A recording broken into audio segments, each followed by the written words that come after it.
When they were telling us it was 8%, it was really 13. They're still lying to you about the actual inflation numbers. They're not real at all. They're like 16, 17, 18%. They're not 8 or 9. It's insane.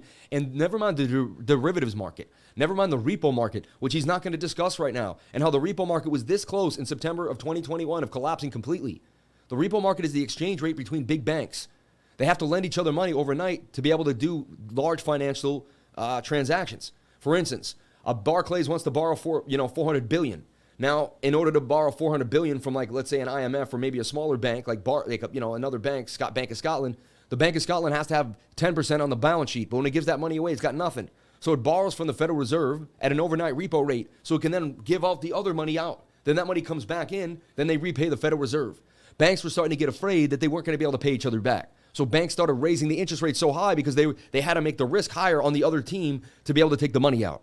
It almost clamped down the entire financial system. Then the Fed came in and started basically pouring money into the repo market.